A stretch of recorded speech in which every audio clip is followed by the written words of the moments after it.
Thank you for.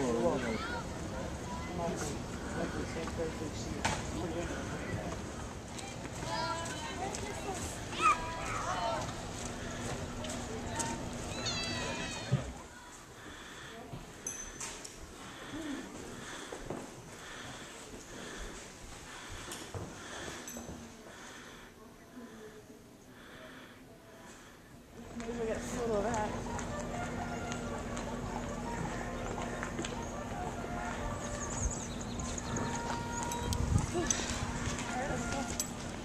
Perfect. Oh, forever. Excuse me. So nice.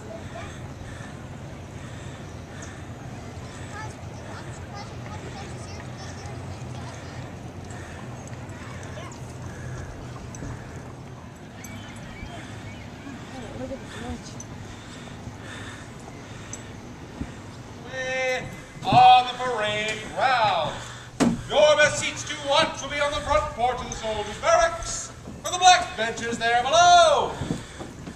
Once again, there will be a rifle firing demonstration taking place right away on the parade ground. Your best seats to watch will be on the front porch of the soldiers' barracks, or the black benches there below. Well, good evening, everyone. How are you all doing? Good. Good. That's good to hear.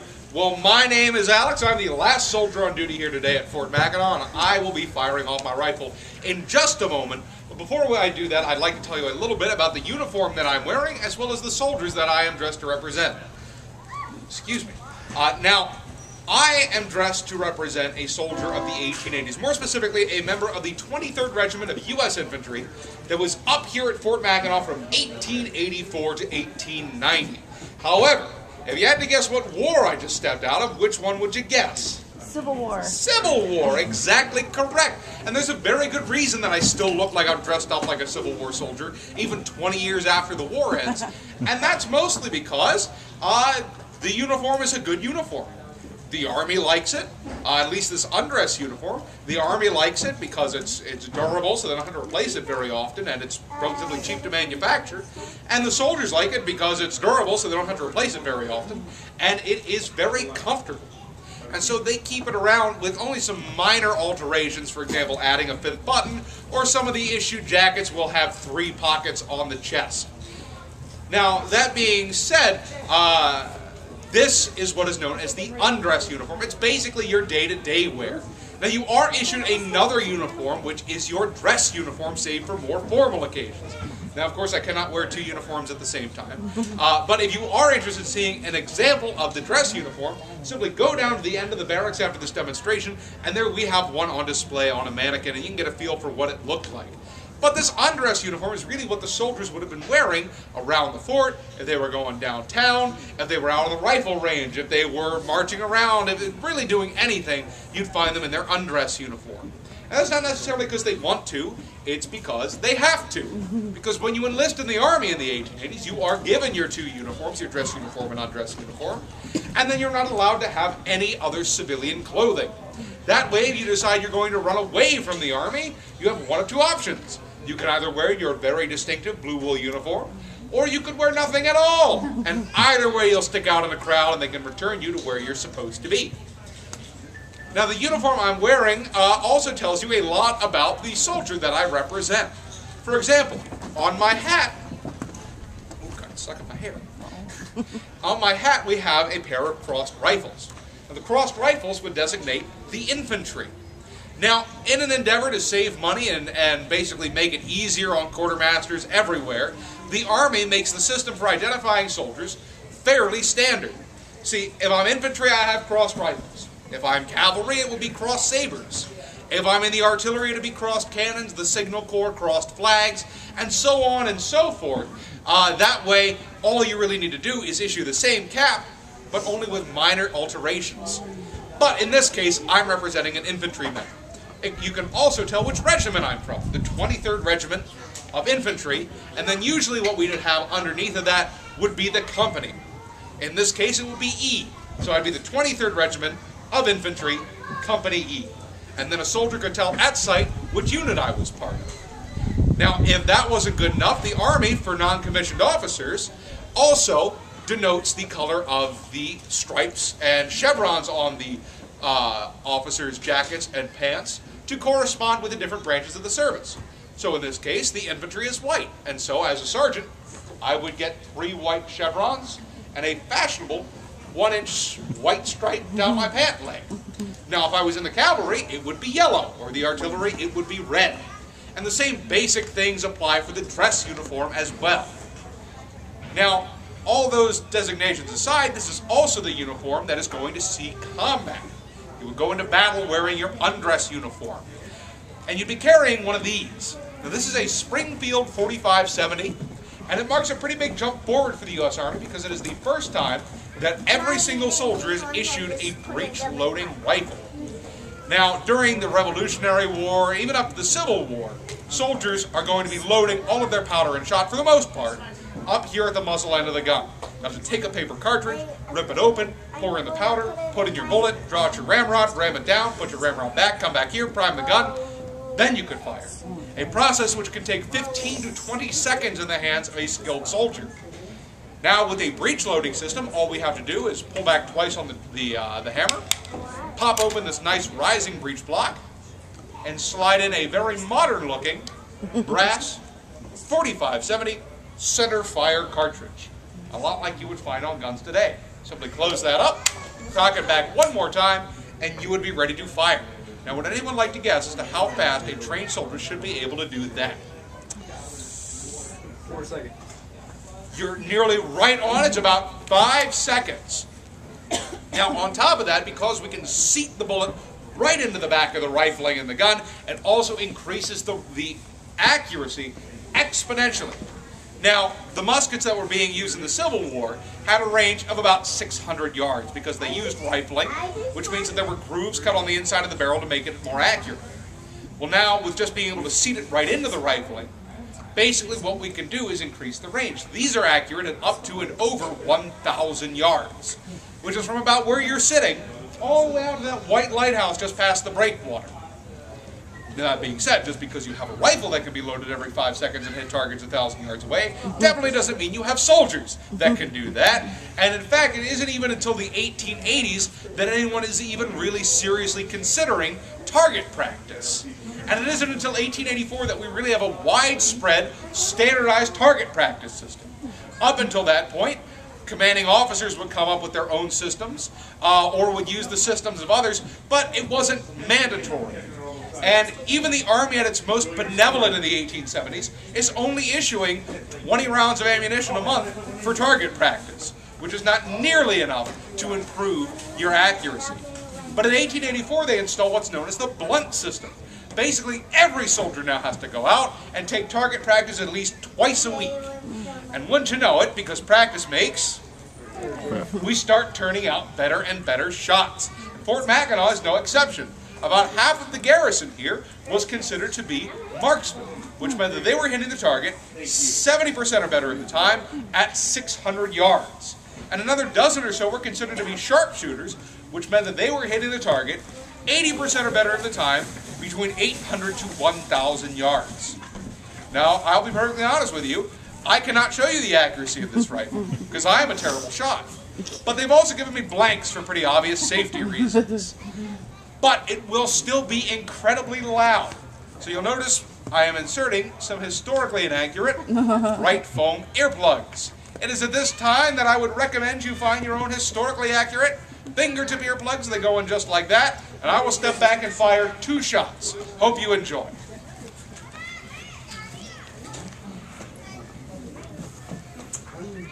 Open boxes.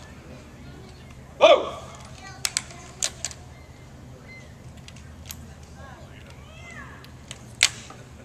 Ready. Aim. Fire. Go. Ready. Aim. Fire. Well, I hope that was loud enough for everybody.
simple fact that it is such a central location on such big waterways that people will end up coming here.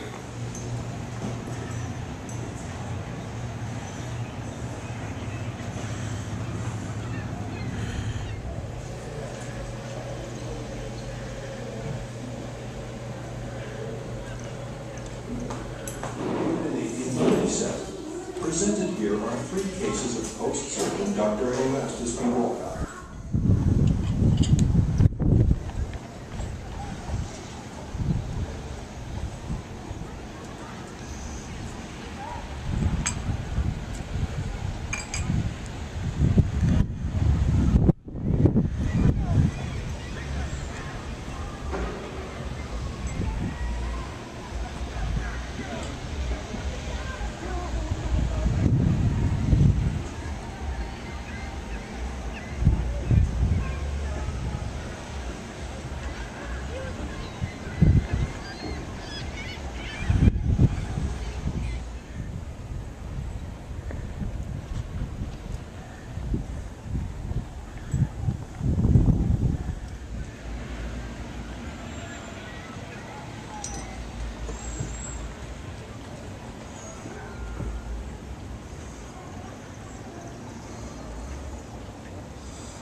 Sorry.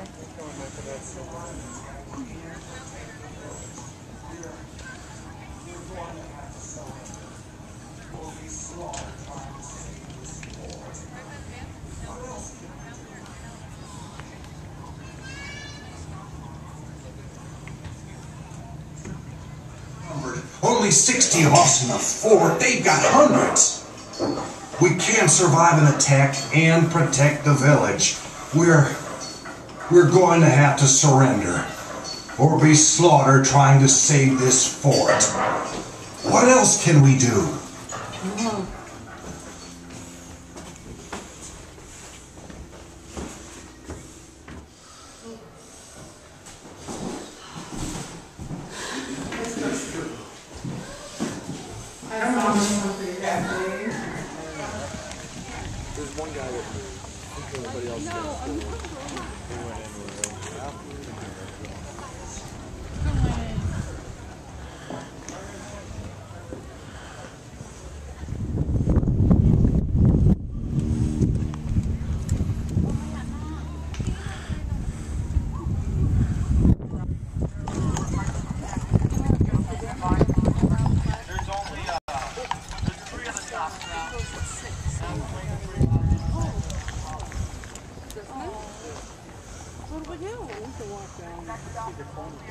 Just kind of raise your hand. Awesome, seeing a few people. Now, I'll give you a little spiel about the fort in a second, but don't try to tell you it's 100% original. Get a good look at that tower. I'm pretty sure there was no vinyl in the 1700s. And then, the last and final thing I'll throw at you guys that I'm going to lose here at the fort. I'm not going to throw some crazy line like the first person did. I'm going to take a wild guess if they use one of these two. If you enjoyed my tour, my name is Adam. Like a waiter or waitress, we make our money off the chips. But if you didn't enjoy my tour, my name is Robert. Something about horses in college and a gambling problem or stuff like that. All that I like to say is that if you think I deserve your gratitude for doing a non-monotone tour, anything and everything is greatly appreciated. Now I'll talk about the fort for a second. The tickets are $13 for adults, $7.50 for children, and children under 4 are free. And those tickets also get you into the other places downtown, like the McGulpin House, the retail store where that guy got shot outside of, the Blacksmith shop, the Biddle House, and the Art Museum. And I'm forgetting one more of them, but that's pretty good bang for your buck if you ask me. That's one of the jokes they make when they point at the cannon. You guys are fast learners. I do have a real scientific version for you this time, though. And keep in mind, geology is not my strong suit, servers are. But the water level went down over a few thousand years, waves crashed on that side of the shore, and voila, after a while we were met with an archway. If anyone's a professional geologist and can tell me otherwise, I would be glad to hear it actually. Then I can tell all my other tours. I saw you catch that fly, that was impressive. No geologist? Alright. Well, it's time for my favorite portion of the tour because I get to talk about trees. I would say 3 trees I'm going to talk about. That tamarack back there, the sugar maple, and cedar trees. First one is cedar though. 60% of the island is covered by them. They're pretty much anywhere I point. Guess what? Cedar tree. Cedar tree. I could go all day with that one. Cedar. Bear! I don't think I got anyone. I should stop telling people that there is no bears before that point. But cedar trees are cool because they emit a natural toxin in the root. That's a great example of it right there. It kills a lot of undergrowth. That toxin also makes Tahquamenon Falls red as well. But it is also another reason why there's not a huge population of large animals on this island like deer and things like that. They say there's around 3 to 5 deer here on the island, but honestly I've been here for 8 weeks, gone over 30 miles of trails, and I've not seen a single deer yet.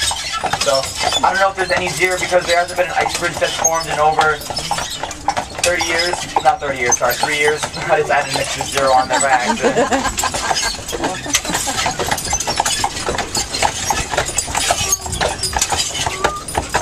So the kind of animals you will find are like rabbits, squirrels, and muskrat beavers, raccoons, possums, skunks, chipmunks, just small things like that. Nothing too major here on the island. Just a lot of critters. Actually, a little black squirrel up there. Can't see anymore. He ran really quick. I would say, anyone to guess what the most dangerous animal is here on the island? Man, yeah. Horse, actually, probably. Coming in second, that's for sure. There's like 750 horses on this island at least. And Carriage Tours owns at least 95% of them, I would say. We lease a lot of our horses out to the Grand and places all over the island. But now I want to talk about the sugar maple. What do you get when you tap into one? Maple syrup, sap, all those are correct answers in my book. On this island, though, you also get a pink and yellow piece of paper that says you owe $500 to the state. Hey, don't need to run. There's fines for pretty much everything back here, and they range anywhere from 5 to 75. And I don't know which ones are which, don't pick any of them. I'm good, I know that. That yellow flower hawkweed that's everywhere right through there as well.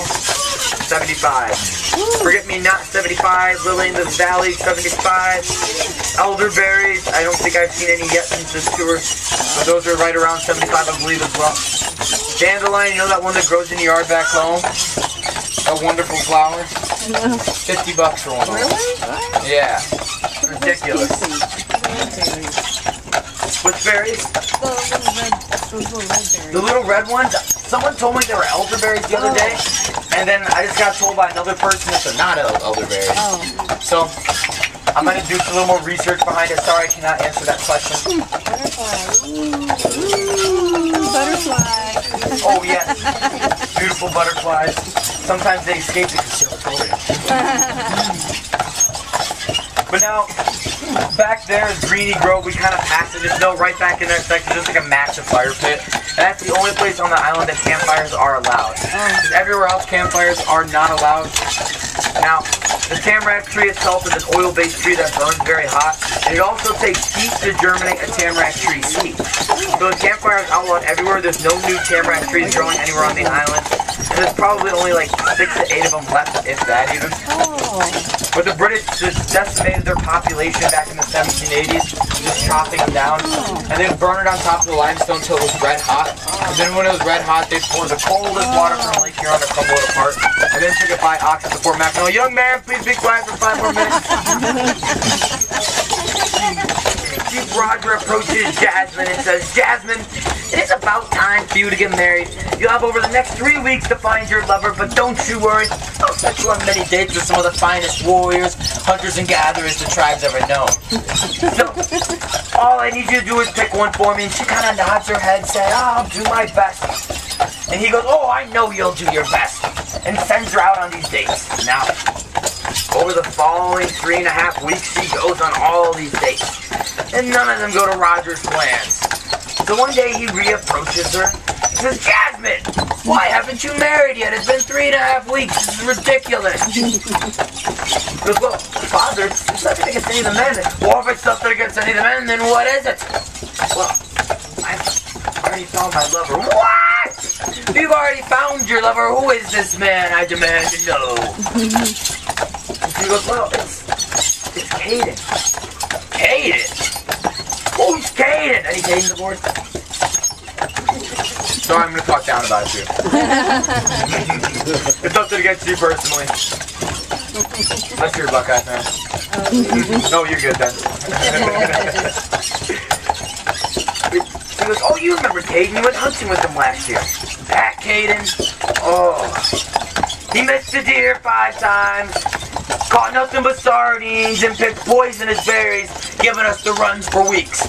I forbid you to see Caden. If you ever see Caden again, there'll be great punishments for the both of you. And I'll have to let Caden know myself. I'm sorry, Caden, you can't see her anymore. What can you do, right?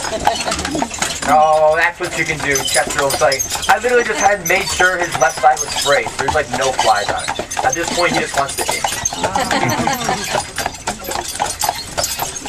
But now, Jasmine runs home and slams the door to her teepee. Parents get the whole deal. Later on that night, she thinks she's being sneaky and I'm gonna sneak out of the house. Not a very sly idea because Chief Roger followed her. And as she went into town and met up with Caden, they began to do, jangle, whatever you wish to call it, but get your minds out of each other, they're just kissing. And then Chief Roger runs in and grabs Caden by the neck and hoists him on. He says, I told you never see my daughter. If you're a great warrior like you both, you can fight for us in the war. And sends him off, never to be seen or heard from again. Then he turns to his daughter Jasmine.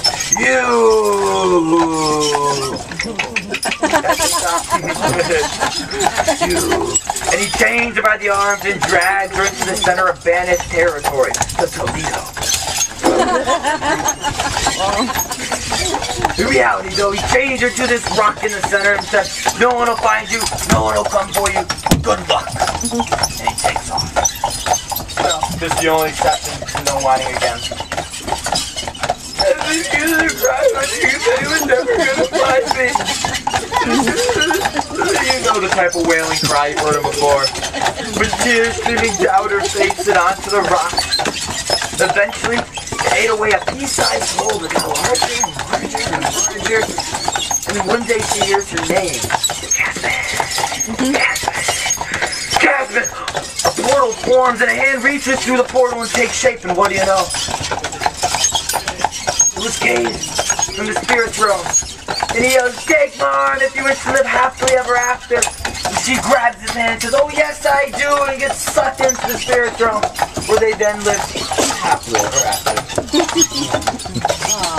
Here's a good ending for you after all. Yeah. If it's ugly. Oh, I'm gonna get a picture here. Right.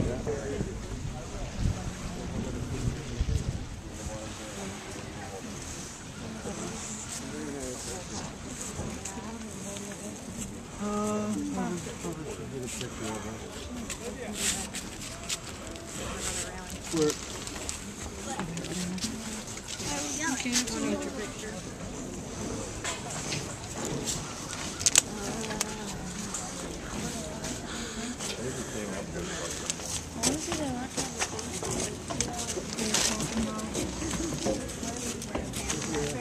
the record.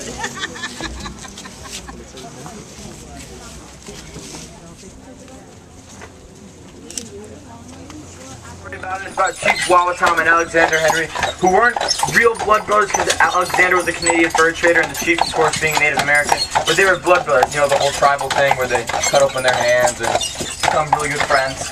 But they were good friends, so one day when an uprising was happening that was very brutal, he goes and finds his friend Alex and says, I need to hide you in this cave. And he brings him out to Skull Cave, says, sleep here, I'll be back in the morning. Come on, Chester. You know better. One little branch. Now Henry wants a piece of the action too. And he says, I'll be back in the morning. And Alex tosses and turns all night in that cave. Horrible night's sleep. Bugs and spiders crawling all over him. The cave spiders here are pretty big too. Really? But when he awoke into a glimmer of light shining out into the cave in the morning, get up there! He takes a good look around and what do you know? It is not sticks and stones he's been sleeping on, but instead, anyone want to take a guess? Ooh. Bones, I heard it. Skulls and bones. It was a sacred Native American burial ground. Excuse me. And he knew it was so sacred no one would actually search for him there. The chief didn't come back for 2 days, and when he eventually gets back, Alex like, what took you so long? He's like, well, after we raided the fort, there were some Canadian canoes going by, and we raided those canoes, and we found their stash of bottles aboard. And that concludes the story. Awesome. Poly meaning many, and ticks meaning blood-sucking leeches. Skull Cave! Wow! Ooh! Ah! Alright. It is my job. Normally I would take this turn tighter, but these guys decided to run it the last second, making the turn a little bit wider, but he still made it. Never hit anything yet on the turn. So what reasons have I listed off so far? Not enough space, water, wind, and bankruptcy, correct? So they moved up here. When they did move up here, they put all the tombstones in one carriage. And someone's like, hey, let's put all the rest of the caskets in that one and just get up the hill real quick. Let's just say they didn't keep a record of who was who. So while you're visiting your Uncle Tom in the Catholic cemetery, who knows, it could be your Aunt Gertrude from a Protestant. So watch what you say. And then I promise this is the last corny cemetery joke I'll make. Not the last corny one. Last cemetery one. I want you guys to look at the Catholic cemetery walls. They're pretty stony and rigid, right? Kind of like my grandmother's, bless her soul, I'm sorry, but... And if you take a look back at your left at the Protestant cemetery walls, they're a little more holy. I did not get a very good... Usually I joke last, but you know what? If you got offended by it, just know that it's only a joke. And I personally don't think it. But on our left is the U.S. Post Cemetery. Now our flag is flying half-mast 24/7 due to all the unknown soldiers.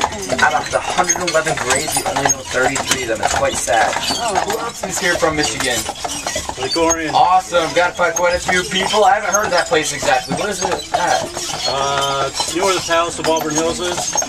Oh, I know where Auburn Hills is. Yeah, it's like 5-10 minutes north. Oh, okay. Awesome. I love learning a new place every day. Yeah. Especially about my own home state. I should know better. No one else want to share? Ann Arbor. Awesome. I would say go blue, but look at the carriage you're sitting on. Remember, I'm going to tell you one thing right off the bat here. I'm only going to mask the energy you guys put off, so if I get the good, I'm going to give you the honorary cemetery. I'll put you to sleep for an hour. I can do it. I won't get in trouble for it either. So how are we doing today? Wonderful. There we go. That's what I was hoping to hear the first time.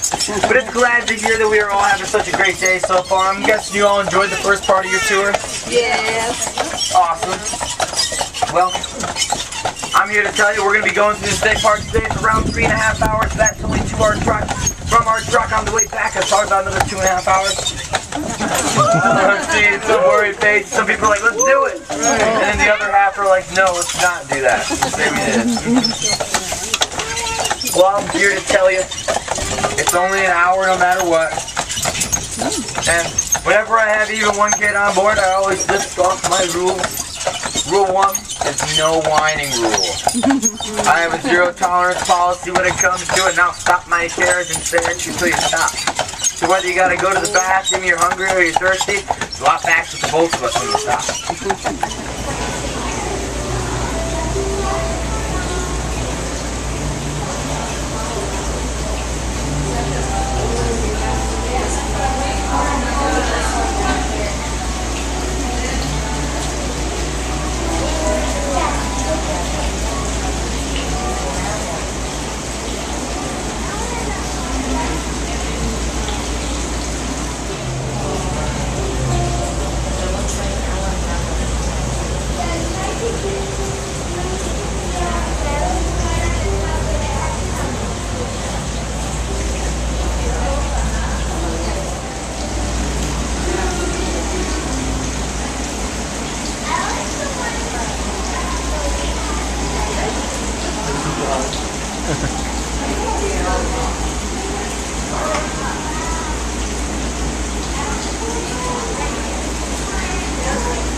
I think it's the wind. Look at how pretty that one is. That was like, we hit so hard one time. That was so big. I thought it was like a bird. You're dead. Oh. What's that up there?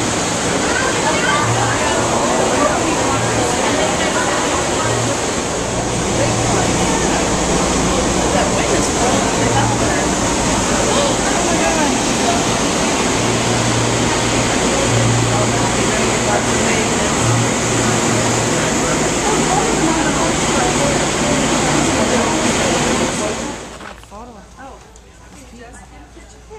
These look like the ones from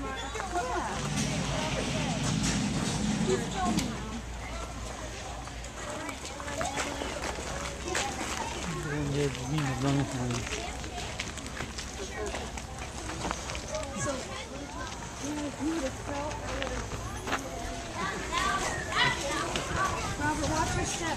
Sorry.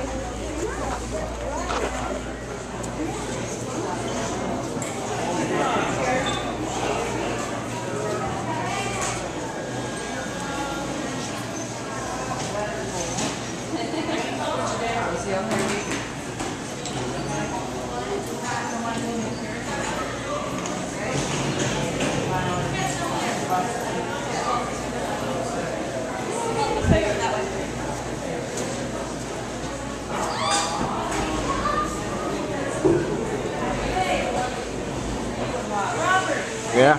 Look at the beautiful views back there. There are many beautiful wildflowers back there. And you guys will actually have the chance as well to get out right in front of the rock.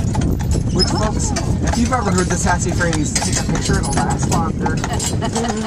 Unfortunately, in this case, that may actually be true when it comes to Arch Rock.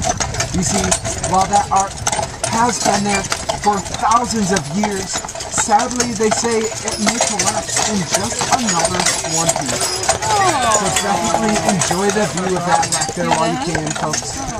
But this is Surrey Hill right up here.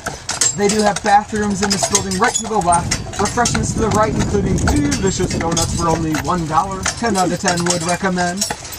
Guys, those donuts, they do make them fresh daily here, unlike some places which just tell you they do, and then proceed to serve you 3-day-old donuts. We do also have the Butterfly Conservatory right down the hill, as well as the Grand Hotel Stables and Carriage Museum, just about a 30-second walk down there.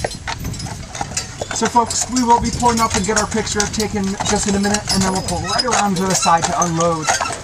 But I surely do hope that you enjoyed my portion of the tour. I do aim to please, inform, and entertain. If you did appreciate my portion of the tour, us drivers do make the majority of our money off gratuity, so we do appreciate any generosity whatsoever always. Although, it is never expected, folks. And guys, if you did hate my portion of the tour and thought that was boring, then I do also accept Monopoly money if you have that on hand, as well as bits of string and any unused pocket lint. I'm now going to hand this show over to Yes, they're not made for trotting. Like they go faster like a little. like the taxi horses. They're mixed breeds, Well, they can go a little they're faster. draft mixed with a standard or hackney, so that way they can trot around the island, get you where you need to go, and peace out. They'll pick you up anytime, day or night, on any day of the year out here on the island. Even in the snow? Yep, all you gotta do is give them a call, and they'll dispatch one right out to you. With a sleigh. No, we actually do use a wheeled carriage, is my understanding at the time, but they do get some spiked horseshoes to grip. Oh, okay. That's We only keep a few teams on out here in the wintertime for taxi services. The most sturdy and solid of the teams that we have, the ones that are the most reliable teams. But all the rest of these guys, we have over 400 horses in our facility.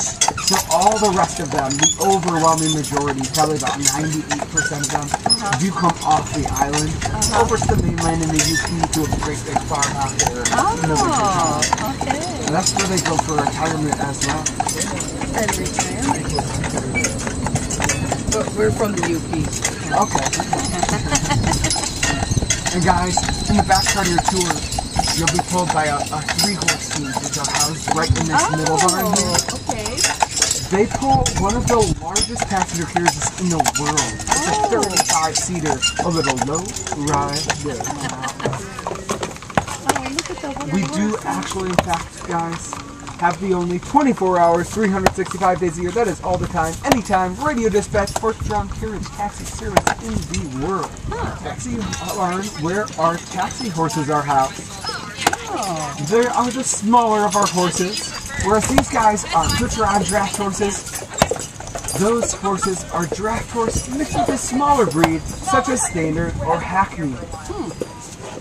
Since they are a little bit smaller and lighter, that way they can... Oh, not very much out of this anymore. This is fly spray if you're curious, by the way. This is citronella and some peppermint oil and other natural ingredients. But for some reason, I still have a hard time believing they're enjoying themselves all that much. And if you do make it all the way down to the bottom of this hill at those speeds, alive and well and all in one piece, you may also find yourself winning the grand prize of a $100 ticket for reckless endangerment. You see, folks, this is definitely not the first scooter tour I've been live around here. But as I said, that front porch was a part of the original Grand Hotel, as well as the front 183 rooms up here. In fact, you can see the exact place where the original Grand Hotel ended. Get up there. It's actually right up here between the front and back decks. In fact, if you look closely enough, you can actually see a little seam going right up the side there. That is the exact point where the original Grand Hotel ended. Everything in front of that was the original, and everything behind that is a part of the additions.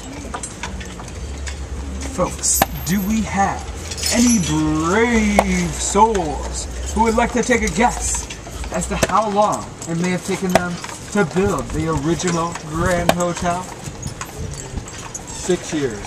6 years, we have a guess. Any guesses in the front? Any guesses in the back? 25 years. I'll be taking guesses for the next 25 seconds. If we have any guesses on the right or the left, I'll be taking guesses from anywhere here on the carriage during that time. 12 years. 12 years I hear in the back. 7 years we have up here. Any more guesses, folks? 20 years. 20 years. I'll be taking final guesses at this point in time. 13 years going once. 50? 50 years going twice. Going thrice. And sold to the man who already owns the Grand Hotel. As I do not, unfortunately, have the selling rights to that, folks. But it is actually pretty incredible. Because that original Grand Hotel was built, in fact, in just 93 days. Yeah.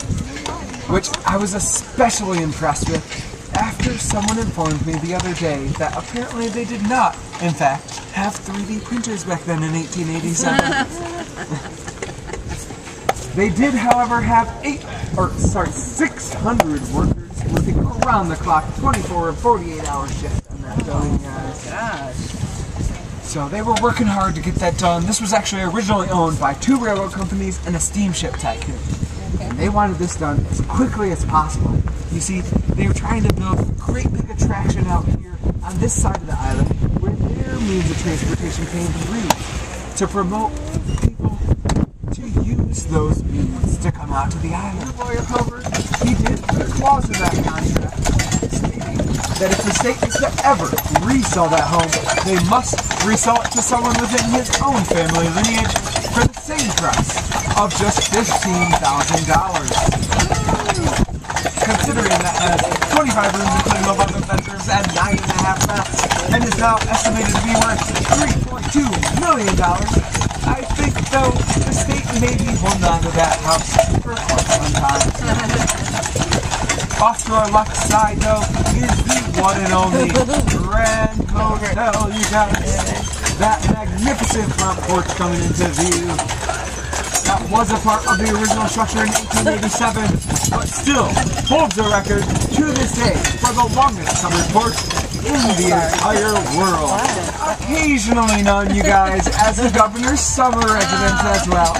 But I hear they could have less security there in the wintertime when he's not around. Folks, that home was built in 1902 by a wealthy Chicago lawyer who incredibly sold that to the state of Michigan even longer than a Golden Gate Bridge in San Francisco. The best views of that bridge here on the island are either from right down below those trees there, along M185, which is an extension of Main Street downtown, or from right up top this hill. So you can catch the view up top this hill either from the Grand Hotel's front porch, which you can visit for a nominal fee and enjoy many of the 100 rocking chairs out there. Or you could also enjoy the view right along the west bluff behind there for completely free to walk along the grass on the edge of the road out there. Just watch out for carriage traffic, but that is the view that you will be sharing with the multi-million-dollar homes out there. The largest concentrated variety of lilac trees in the world, with over 60 different types of lilac trees and blooms that are in full bloom in mid-June, ranging in 18 different hues of color, from white to blue to pink to purple. It's pretty amazing that Mackinac Island has the largest concentrated variety of lilacs in the world. Considering that lilacs are not even native to this region.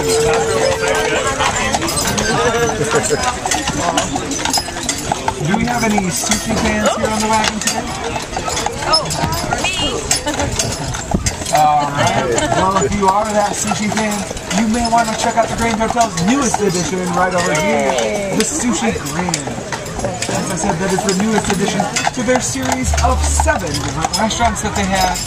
If you're not a sushi fan, have no fear though, that means they do have 6 other options to choose from, including the delicious Gatehouse right next door there.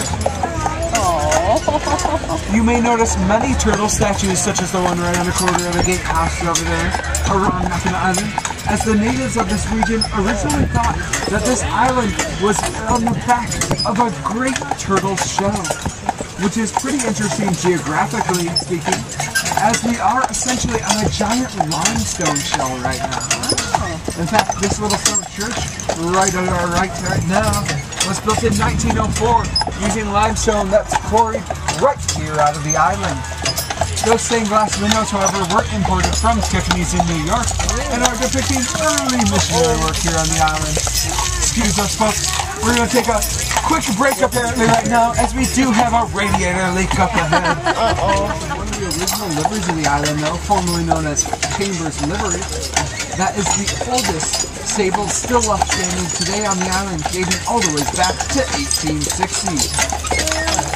Right behind the police station and courthouse, we do also have a garage where a few of the very few motorized vehicles allowed here on the island are stored. That includes a police cruiser, in case any sneaky fingers try to steal your fudge, as well as an ambulance in case of fudge overdose.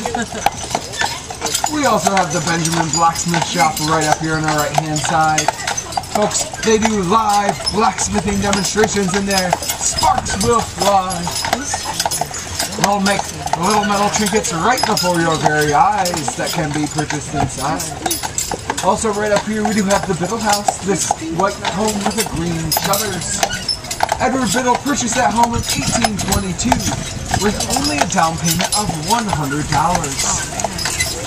Parts of that home do date all the ways back to 1780 though, so that home, it is a few years older than I am. Off to our left are the carousel shops right up here. That is one of the more unique strip malls out here on the island, as in all those shops, there is not a single fudge shop, folks. But have no fear. Ladies and gentlemen, there are still 16 fudge shops to choose from here on the island. And if you can't choose just one, then why not? Go around to each and every one and get a free sample from them all. Just like this squirrel is getting a free sample from that tree. If you do that, you will consume a pound and a half of fudge dough and may end up right up the hill there at that Beijing yellow building, which is the Mackinac Island Medical Center, folks. I do hear they treat sugar rushes and fudge comas in there. Off to our left is the Windsor over here.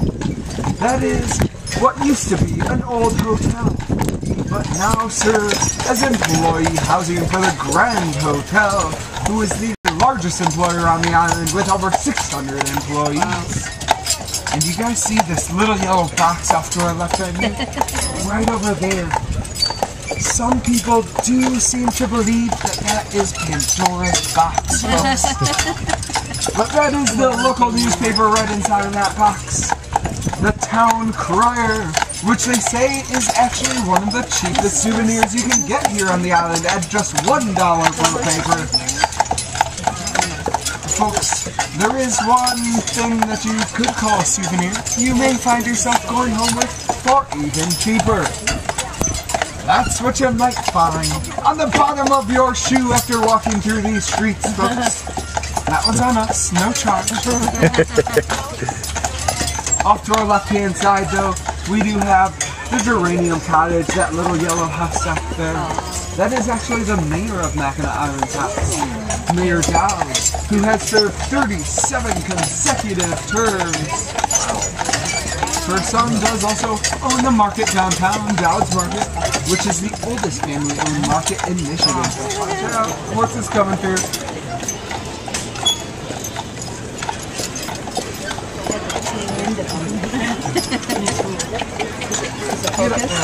Yeah.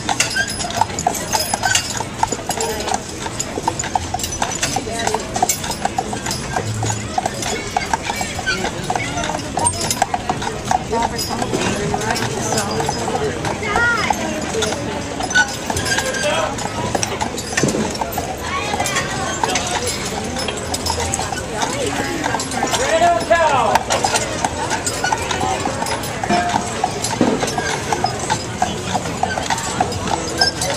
Well, as they told you folks back there, my name is Cameron, but much more importantly than myself, folks, is our 2 horsepower up front. We do have Tarpa on the left today, and Lee on the right. And guys, while these horses are partially ran off hay and oats, they do also run off of noise and affection.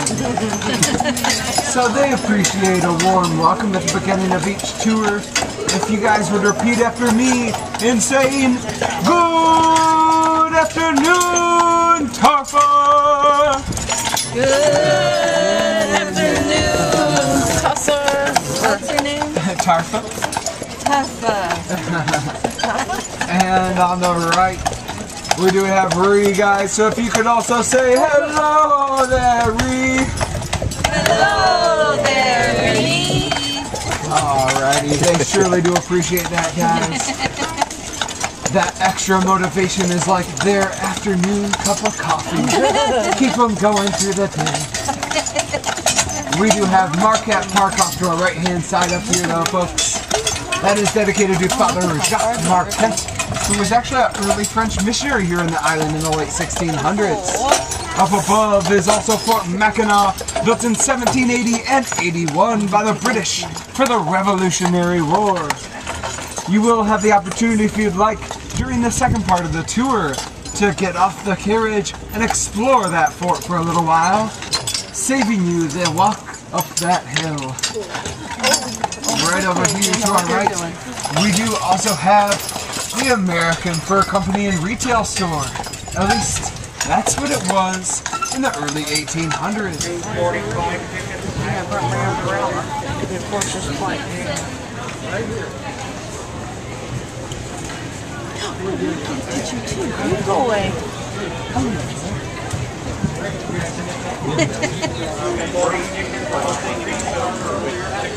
Hey, I want to get over here in shape after.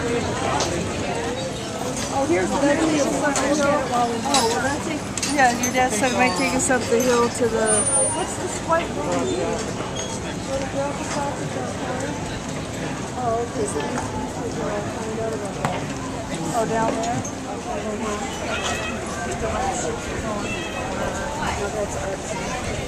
That's out of the spot. Oh, thanks, Captain.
from the 1800s. I don't know.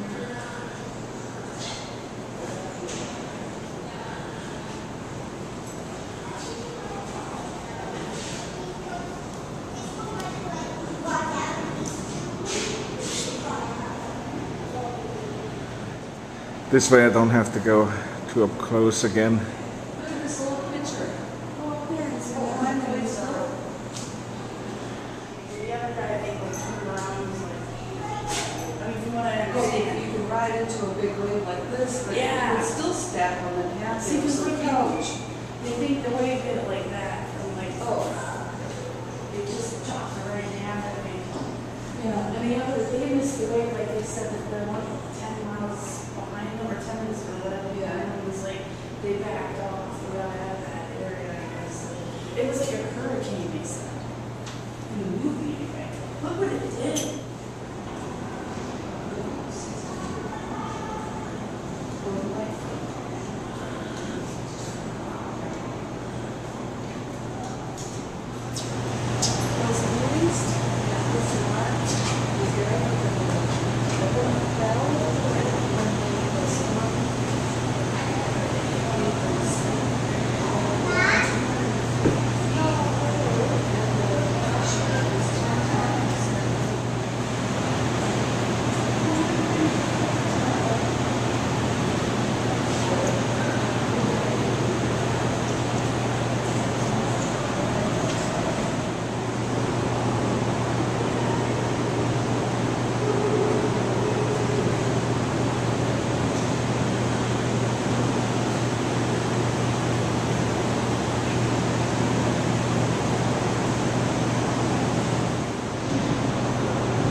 I guess you can't go there. King of the world.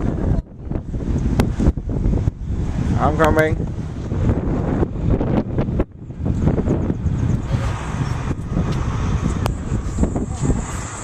Alright, can you go up here or will we be scared? Okay, I go first. No, I just don't want to go up that way, that's all. Alright, I go up. It's a little bit dark, so. Come on, it's cold. Alright. I'm coming. Watch your step. We're speaking to you. Hello.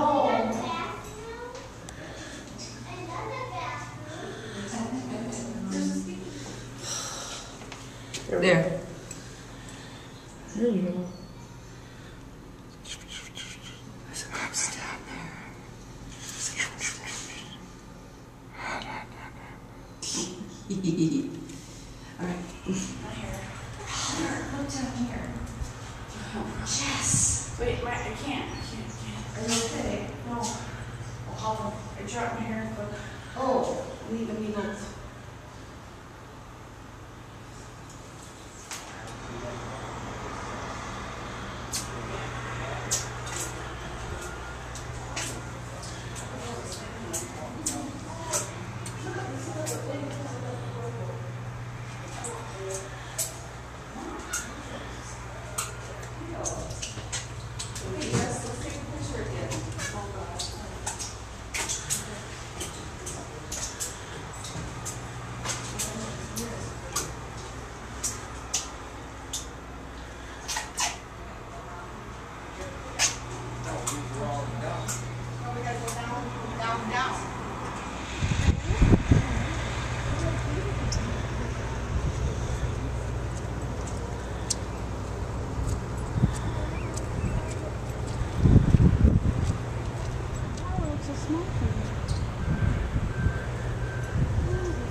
This must be when it's filled with coal and stuff.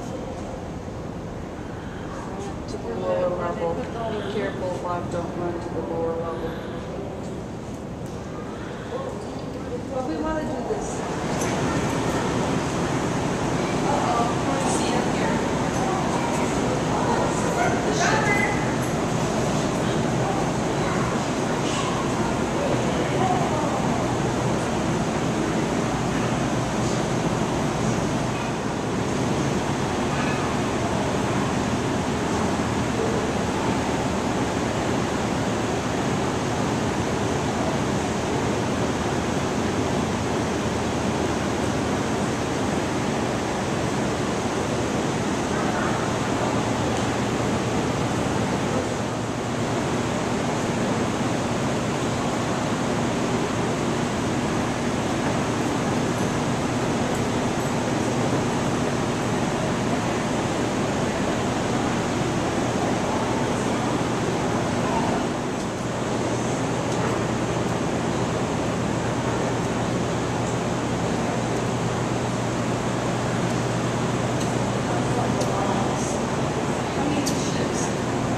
No need to be scared, I'm vegetarian.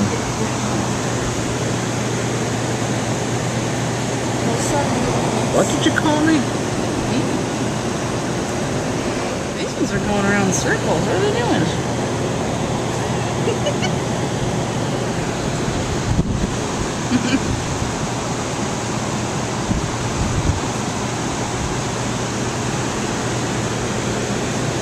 He's chewing. Stop staring at my wife. Alright, let's take it outside. Another one?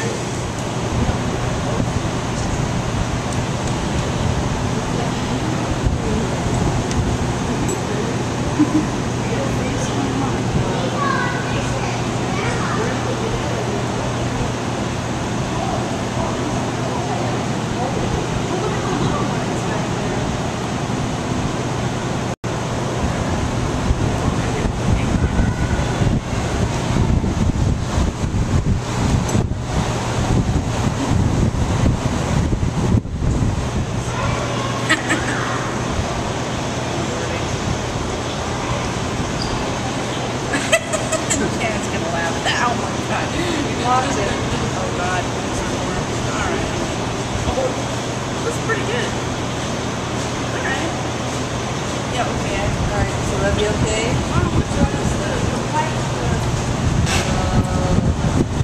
Yeah, buddy. I don't know, down here? Yeah, I agree. Down here? I don't know. Tell me about it.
See how big they got? Here's how they have the driving car. You can go down there.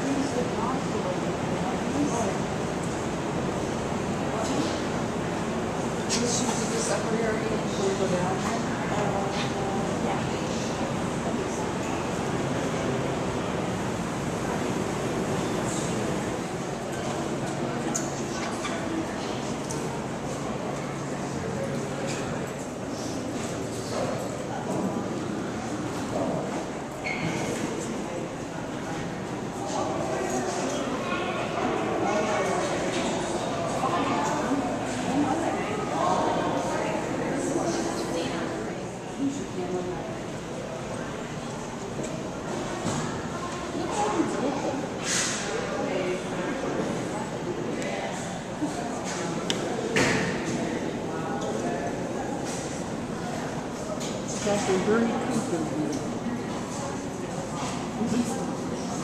Why?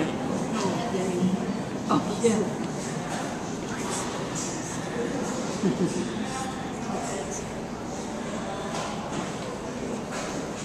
Uh-oh, what's going on here? Oh, navigation. That's the whole. It goes there.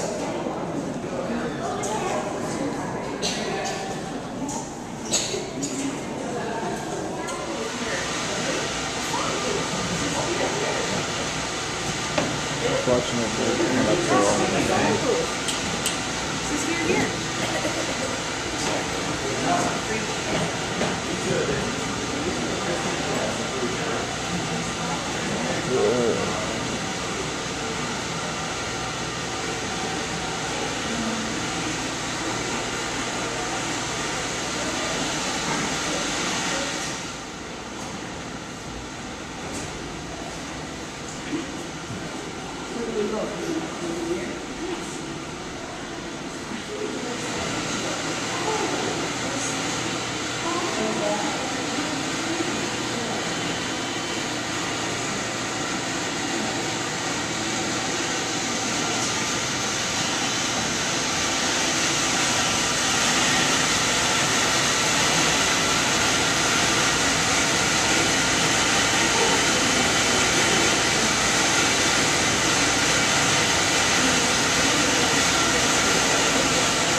Thank you for not smoking it.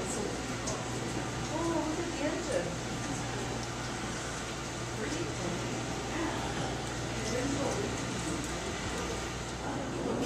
Oh, this is too much. So I'm going to feel a bit of this.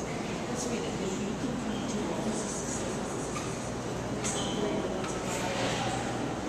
Serious blast prisms that surround the lights.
Selfie again? Yeah. Well, I thought you would want one. Of course. Okay. Because my hair is out of Yeah.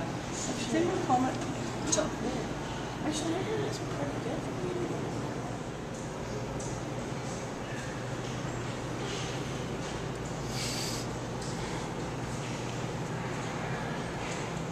Oh God, I got wet.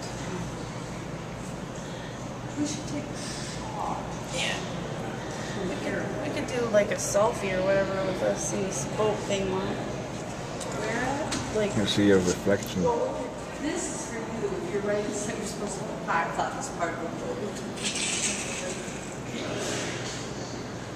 look, I was gonna show you. Me?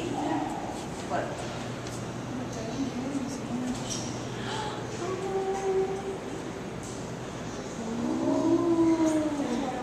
Did you put this for Wednesday morning so we can make a movie? Alright, another post? Go like this. I don't know. Should I be copying him? Yeah, that's better. Alright, that's all my iPad. You look cute. Oh, I owe you $10 million. It's true. Alright, Oh, I look like I'm with him.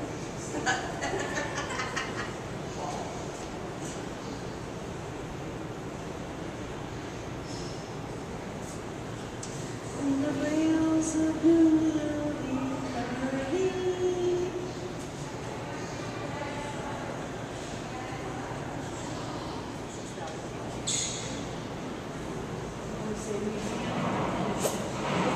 You take a picture of me with this man? Yes. Look at the Whitefish Point Lightouse. That's the one I want to go to. That's what I want to go. Can I stand by this man?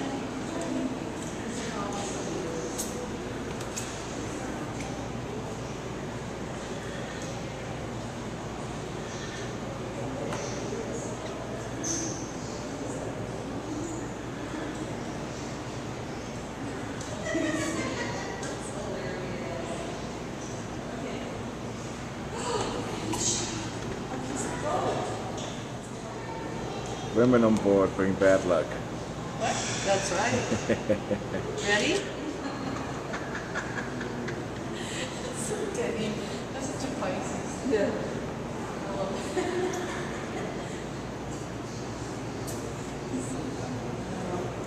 I like how containers can be funny and tiring and read it and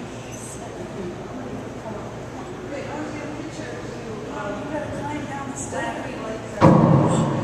What the hell is that? I want to get a picture of you in the dollar camp. I don't have my hair done. Oh, I'm not. Robert, can I get a picture at the dollar camp? Let me pose. Why don't you let me pose? What do you let him pose? But Robert's a natural beauty. Yeah, but why don't you let people stop and take a photo? Or delete that. That's rude. Oh, that's Robert. Yeah.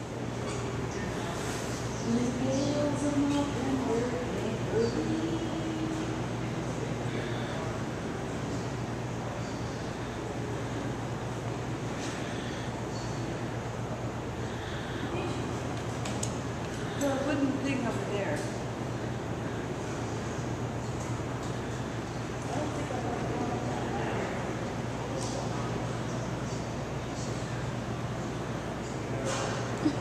Did it right. Look at you put out here.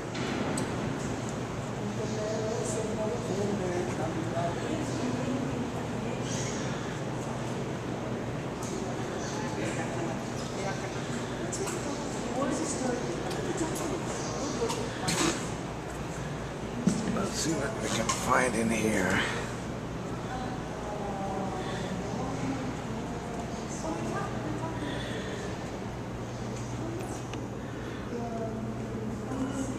A deep dark hole.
Yeah, the ship museum on the ship. So after the elevator broke over all steel wall ships, it said it carried all kinds of stuff for 49 years. Wow.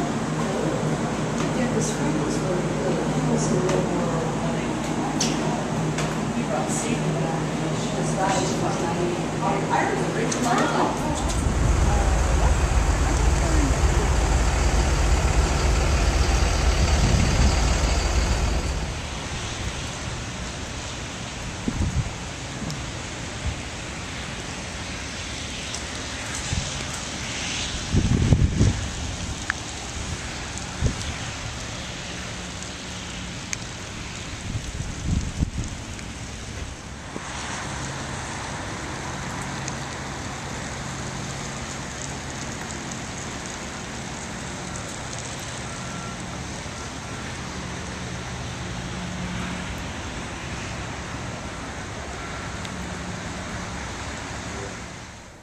Big fella. Great. Look at that. Too bad it wasn't a sunny day. See, There's the valley camp down there, Jess. You can get a good picture of it. Get a picture of I that. can't get a picture because you guys are in the way.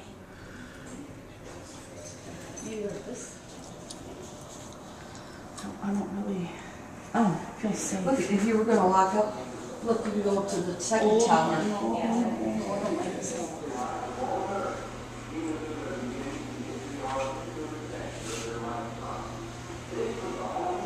Look at what the Sioux looked like in 1865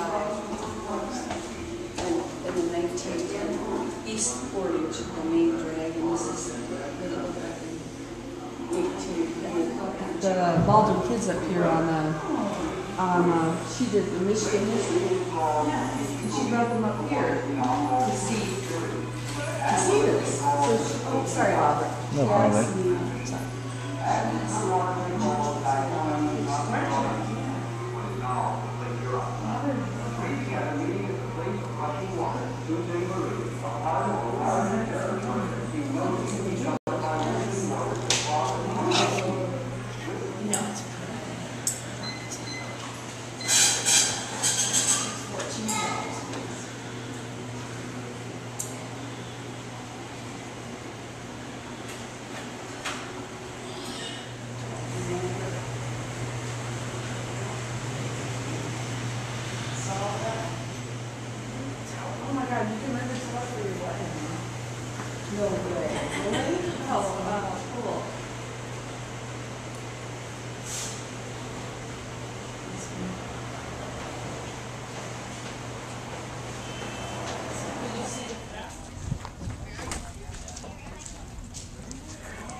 Eureka! I think your mom's gonna like all these.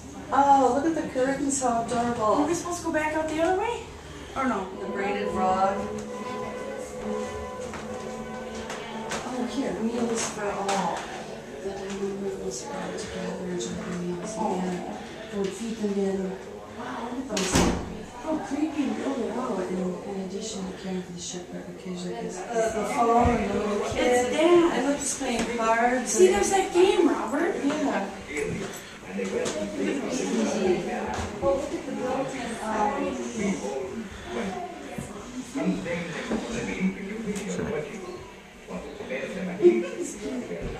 So creepy. Two. It wasn't? Oh, no, because the lighthouse is over there. Well, I thought back in the day it was the lighthouse. Let's be close. Lighthouse keeper. I want to see. Robert, those look like your glasses. And that's two of the kids there?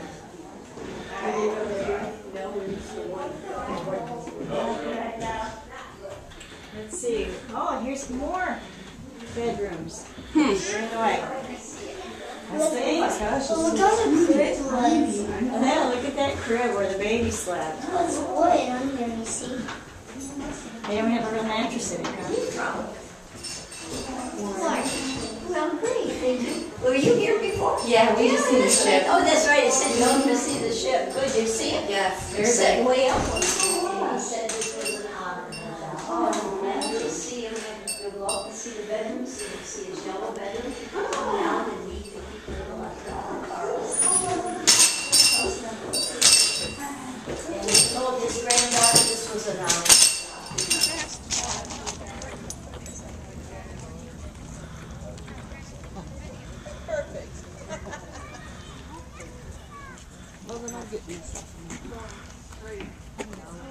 They're on. Okay, so they're off. Oops, sorry. Go stand over there. Oh, well, I don't want my...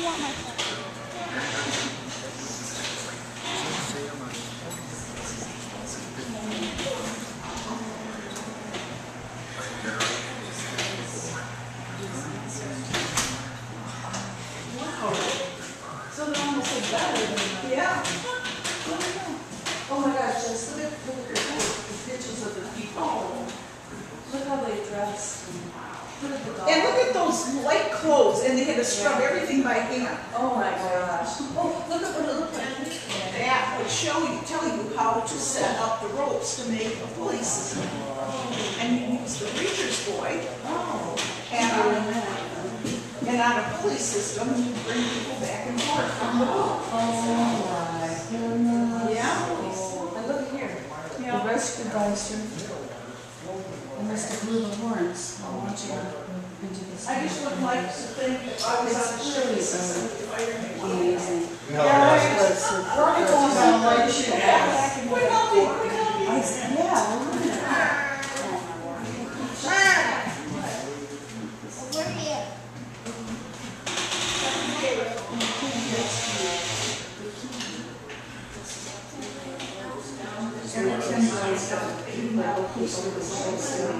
Oh, okay. and they just said, "I'm not going to be able to involve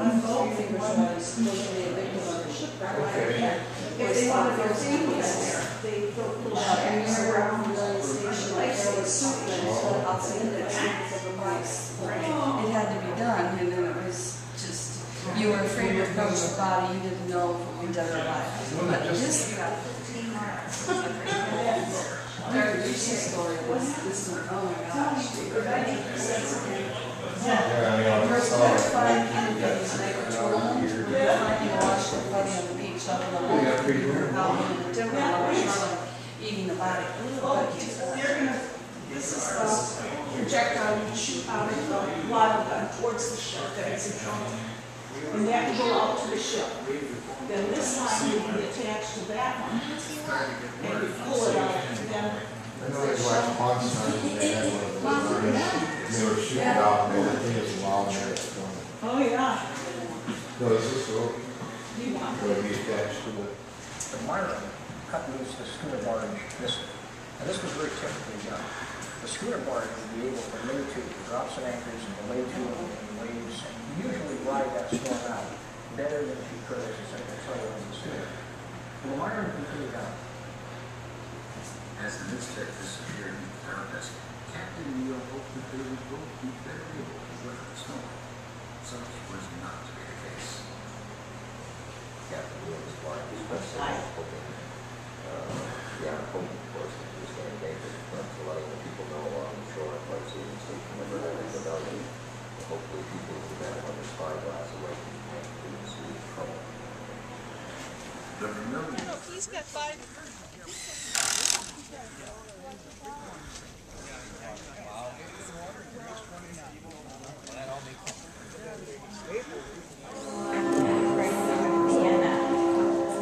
There.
To be in the video. She's. Well, I'm sorry. You should have said, "Shut your mouth." No. Just want to see if something happens. Oh.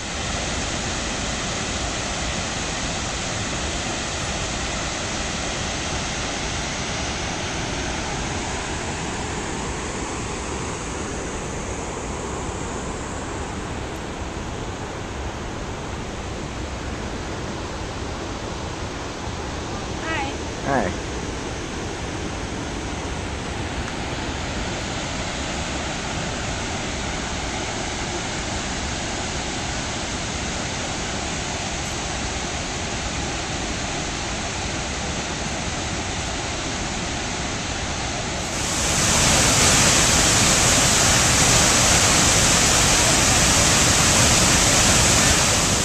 You can see a spider. Insect eggs. Those little things.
Oh, there's a little chipmunk there too. I got the picture.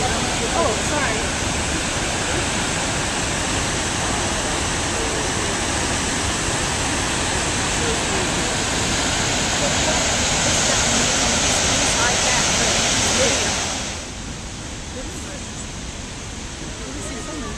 Squirrel.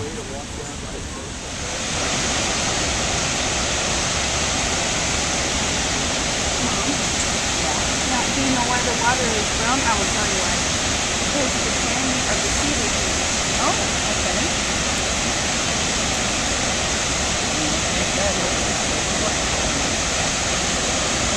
Oh, that's amazing. I love it.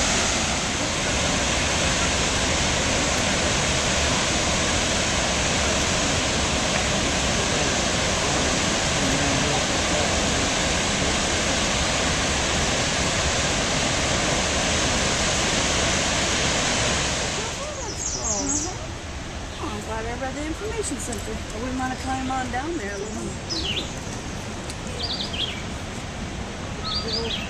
When we were kids, we'd go over the edge. Yeah. And go along the river and go up underneath the falls.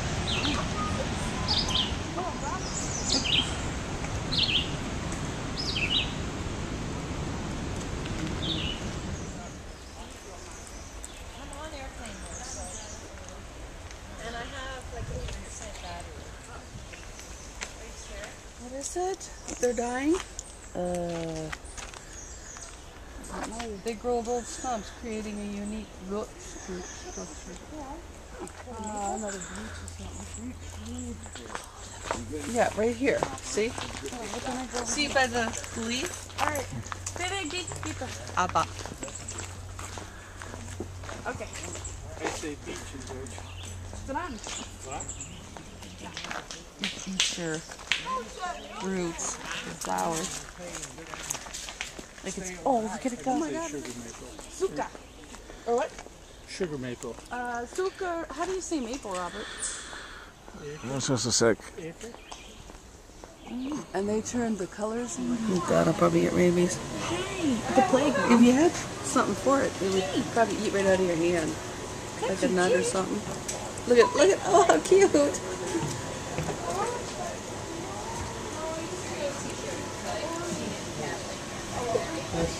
That's the minis for the ones that shoot are twice as big. Let's go and then we come back and try it. Okay? Look at. Even feeding it. Bottles.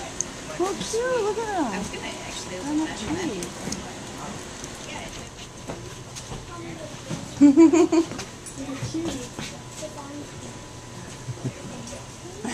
cute.